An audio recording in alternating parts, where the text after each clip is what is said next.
Hi అండి. ఇవాళ నేను బిర్యానీ చేయబోతున్నానంటే చికెన్ బిర్యానీ. దానికి బిర్యానీ మసాలా ఐటమ్స్ అండి ఇవి వేస్తున్నాను. ఫస్ట్ కడాయిలో నూనె పెట్టాను. నూనె ఆయిల్ హీట్ ఎక్కింది. ఇదిగోండి బిర్యానీ మసాలా వేసానండి. తర్వాత ఉల్లిపాయలు,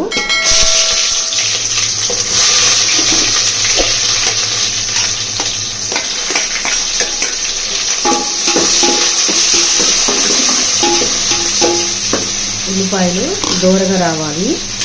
దోరగా వచ్చిన తర్వాత మసాలాలు వేసుకోవాలండి. ఉల్లిపాయలు ఎర్రగా రావాలండి. వేగే లోపల నేనేం చేశానంటే కొంచెం నూనె వేసి దానిలో చికెన్ కడిగి ఒక 5 సార్లు, తర్వాత కారం, ఉప్పు, పసుపు కొంచెం వేసి ముక్కకి పట్టేలాగా వాడ్చుకున్నానండి చికెను. ఇదిగోండి. తర్వాత దీనిలో కావాల్సిన పదార్థాలు: అల్లం వెల్లుల్లి పేస్టు, 2 స్పూన్ల పెరుగు, గరం మసాలా, ధనియా పౌడర్, మిరియాల పొడి, చికెన్ మసాలా, తర్వాత వచ్చి పసుపు, ఉప్పు, కారం అండి. వేసుకునే పని అయితే మీరు బిర్యానీ మసాలా కూడా వేసుకోవచ్చు. నేను పిల్లలు ఏంటంటే అప్పటికప్పుడు అడిగారండి, బిర్యానీ కావాలంటే నేను ఆటోమేటిక్గా చేసుకున్నాను ఇంట్లో ఉన్న పదార్థాలతోను. మామూలుగా అయితే నేను home made chicken masala powder, biryani masala powder ఇంట్లో ప్రిపేర్ చేసి పెట్టుకుంటానండి. ఏంటంటే ఊరికి వచ్చాను కదండి హాలిడేస్కి, అత్తయ్య గారింటికి. అన్నీ కొంచెం వెతుక్కున్నానని వీళ్ళ పిల్లల నుండి బిర్యానీ చేయండి అంటే చేస్తున్నాను. ఇదిగోండి చూడండి, ఇది కలరు రెడ్ కలర్లో వచ్చింది కదా. ఇప్పుడు టమోటా ముక్కలు, పచ్చిమిర్చి ముక్కలు వేస్తున్నాను. ఒక 5-6, మాకైతే 6 అవుతాయండి. కారం తిన్న వాళ్ళైతే ఒక 10 వేసుకోండి. కారం తక్కువ ఉంటే ఒక 2 వేసుకోండి. పిల్లలు ఉంటే కొంచెం తక్కువ వేస్తున్నాను. టమోటో 2 టమోటాలు, ఉల్లిపాయ వచ్చి 1.5.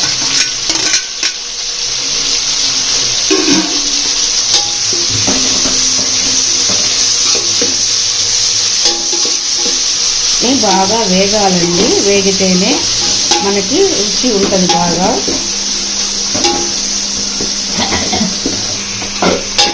పచ్చిమిర్చి నూనెలో వేగితేనే స్మెల్ బాగుంటుంది. ఇదిగోండి వేసాను కదా ఉల్లిపాయలు, టమోటా, పచ్చిమిర్చి, బిర్యానీ మసాలా ఐటమ్స్ వేసాను కదండి. చూడు కలర్ ఎలా వచ్చిందో. ఈ కలర్ వచ్చిన తర్వాత ఇప్పుడు మనము అల్లం తెల్లగడ్డ పేస్ట్ అండి. చికెన్ బట్టి అల్లం తెల్లగడ్డ వేసుకుంటే ఇది తగ్గుతుంది. నేను ఆల్రెడీ ఒక 1 కేజీ చికెన్ తీసుకున్నాను. అందువల్ల ఒక 2.5 స్పూన్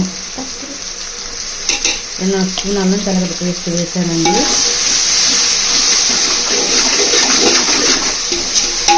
అల్లం తెల్లగడ్డ బాగా వేగినాక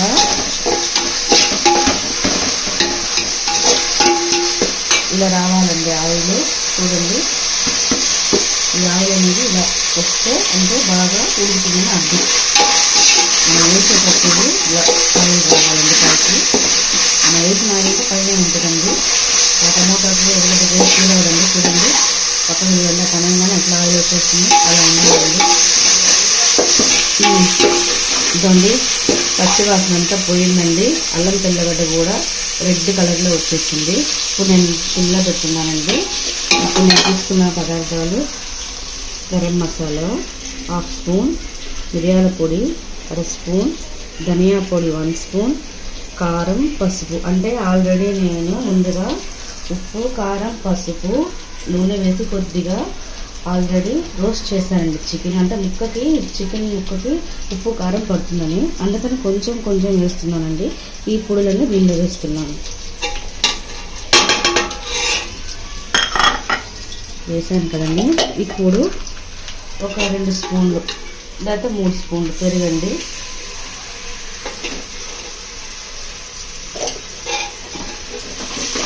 అన్నిటిని కలుపుతున్నాను. అన్నిటిని బాగా కలిపెడుతున్నాను. చూడండి నేను పెరుగు ధనియాల పొడి అన్ని మసాలాలు వేసాను కదా, చూడండి స్మెల్ అయితే బయటకు వస్తుంది, మా పెద్ద గేట్ దగ్గర దాకా వస్తుందండి స్మెల్. ఇదండి చూడండి మసాలా అన్నీ వేసిన తర్వాత, మసాలా ఈ ఎర్రగడ్డ టమోటా అన్ని మసాలా పెరుగు వేయడం వల్ల చూడండి గ్రేవీ ఇట్లా థిక్గా వచ్చింది. ఇప్పుడు చికెన్ని ఇలా వేస్తున్నానండి.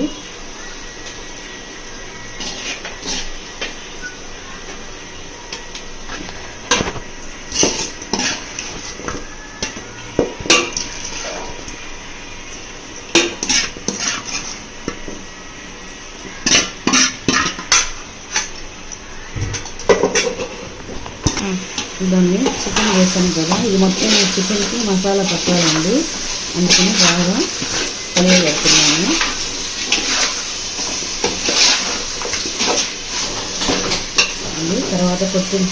తర్వాత దీనికి ముందు నేను ఈ చికెన్కి సరిపడా 2 గ్లాసులు బియ్యం నానబెట్టానండి. గ్లాసుకి 2 గ్లాసులండి బియ్యము.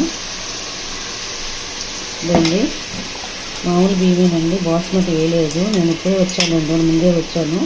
నేనంతా గొలగమూడికి వెళ్ళామండి వెంకటేశ్వర దర్శనానికి, అందువల్ల ఇంట్లో ఉన్న వాళ్ళతోనే చేసేస్తున్నాను. అడిగారని పిల్లలు. ఇదండి మామూలు రైస్ అండి, బాస్మతి రైస్. ఇది ఒక గ్లాస్కి మామూలుగా జీలకర్ర మసాలా బియ్యం అండి. ఇది గ్లాస్కి 1 గ్లాస్కి 2 గ్లాసులు నీళ్ళండి. కుక్కర్లో అయితే 1.5 అండి. 2 గ్లాసులు బియ్యం అండి. ఇదండి చికెన్ ముక్కలు పట్టింది కదా మసాలా. ఇప్పుడు గ్లాస్కి 2 గ్లాసులు నీళ్ళు వేస్తున్నానండి. 2 గ్లాసుల బియ్యం వేసాను, దానికి 2 గ్లాసులకి 4 గ్లాసులు నీళ్ళు వేస్తున్నానండి. మామూలుగా బియ్యం దవర్లో పెట్టాను కాబట్టి 4 వేస్తున్నాను. కుక్కర్లో అయితే 1 గ్లాస్ బియ్యానికి 1.5 నీళ్ళు పోస్తానండి. కుక్కర్ కాబట్టి 2-3 విజిల్లు పెట్టాను. 3 విజిల్లు పెడితే మెత్తగా అయిపోద్ది అన్నము.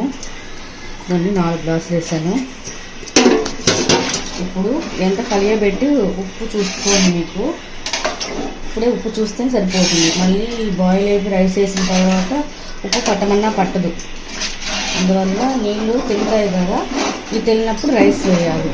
ఆ రైస్ వేసేక ముందు చూసుకోండి ఉప్పు ఎంత సరిపోయిందా లేదా, ఉప్పు కారం అడ్జస్ట్ చేసుకోండి. ఇప్పుడు నాకైతే కరెక్ట్గా సరిపోయిందండి, చూపిస్తున్నానండి మీరు కూడా చూడండి.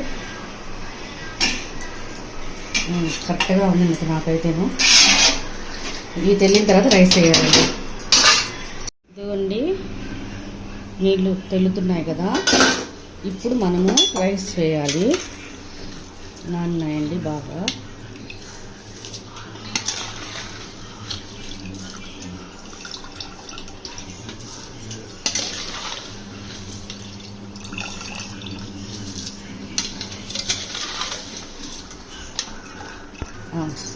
ఇదిగోండి రైస్ అన్నీ వేసేసాను కదా, ఇప్పుడు రైస్ వేసాను. వాటర్ తింటున్నాయి కదా, వేసాను రైస్ వేసాను.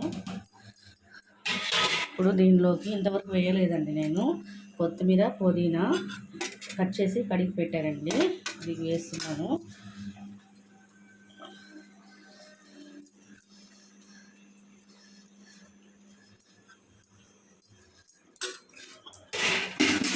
వేసేసాను కదా,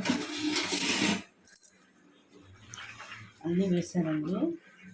దింపేటప్పుడు మాత్రమే నేను ఒక సగం నిమ్మదబ్బ పిండుతానండి, ఇంకేమి వేయనండి, అంతేనండి. ఈ మసాలాలన్నీ వేసేసాను, అయిపోయింది.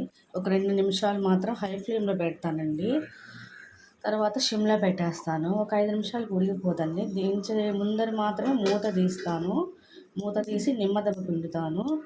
ఇంతకుముందంటే నెయ్యి వేసేదండి బాగా దింపేటప్పుడు, ఇప్పుడు వేయట్లేదు, ఎందుకంటే కొలెస్ట్రాల్ వచ్చేస్తుందంట. అందుకని నేను అసలు నెయ్యి అవాయిడ్ చేసేసానండి. ఇప్పుడు వారంలో ఒక్కసారే వాడుతున్నానండి. ఇంతకుముందైతే కేజీ తెచ్చుకున్నామంటే ఒక 15 రోజులకి అయిపోయేదండి. మా ఇంట్లో పచ్చళ్ళు ఎక్కువ వాడతామండి, అందువల్ల కాస్త నెయ్యి తగ్గించాను. ఇదిగోండి ఉడుకుతుంది కదా, ఇది ఒక 5 నిమిషాలు, 2-3 సెకండ్సేనండి. తర్వాత సిమ్లో పెట్టేస్తాను నా పని నేను. ఈ లోపల చికెన్ ఫ్రైను, రైస్, రసం పెట్టాలండి, అది చూపిస్తానండి. సరేనండి. ఇదండి రైస్ ఇలా వచ్చింది కదా, ఇప్పుడు హాఫ్ నిమ్మదబ్బ పిండుతా అని చెప్పాను కదండి, ఇదోండి పిండుతున్నాను. హాఫ్ నిమ్మదబ్బేనండి. ఎక్కువ వేసుకుంటే మళ్ళీ పుల్లగా ఉంటుంది, వద్దు. ఇదండి హాఫ్ వేయండి, హాఫ్లో కూడా కొంచెమే వేసాను, ఒక 5-6 చుక్కలంటే. ఇప్పుడు కలిపెట్టేసి మూత పెట్టేస్తానండి. అంతేనండి, పెట్టేసాను మూత. ఒక 5 నిమిషాలు సిమ్లో పెట్టేసాను, అది ఉడికిపోద్దండి. ఈ లోపల ఫ్రైను చేస్తానండి. సరేనండి, 5 మినిట్స్ అయిపోయిందండి. ఇప్పుడు బిర్యానీ ఎలా ఉందో చూపిస్తాను. చూడండి, మూత తీసి. ఇదిగోండి చూడండి, స్మెల్ అయితే మంచి వాసన. చూడండి, పొడి పొడిగానే ఉంది. కొంచెం కొంచెం ఉడుకుంటే మూత వేసి కట్ చేసుకొని గ్యాస్ ఆపేస్తానండి. చికెన్ బిర్యానీ అయిపోయిందండి. వైట్